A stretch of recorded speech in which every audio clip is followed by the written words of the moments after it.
There's a problem with evangelicalism and Protestantism today that almost never gets discussed. It's regarding justification.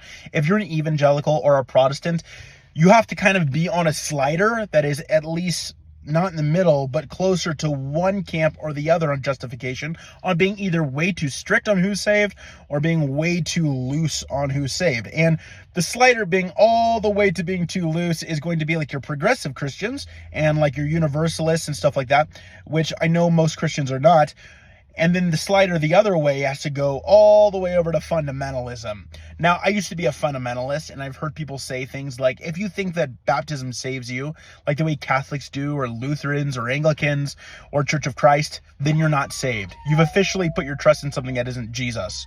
Or, if you don't believe in once saved, always saved, then you can't be saved because you don't understand the gospel. And so that's one area of the slider.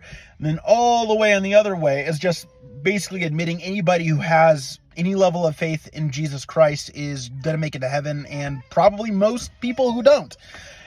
This is an issue because not being unified in the faith causes these things, right? Because it's hard with a straight face to look at somebody and say, yeah, my sect of Baptists, like my IFB Baptist, dispensational rapture Baptist, we're the only ones making it to heaven. And we're really the only true church. And some Baptists go that far. Not all. But like if you're part of a church, it's like a Baptist Brightership church, you totally make that claim. And most IFBs will tell you if you're not once saved, always saved and baptismal regenerationist, then you're not going to heaven.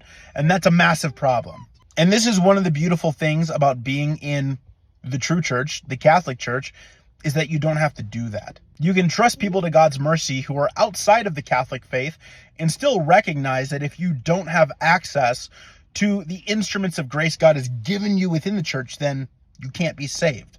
Right? We can just say that because it doesn't sound silly being the church that Jesus Christ started and making that claim. But your IFB Baptists, who are probably at least partially Brighter Baptists, Credo Baptists, non-sacramental, probably like 25, 30 million of them.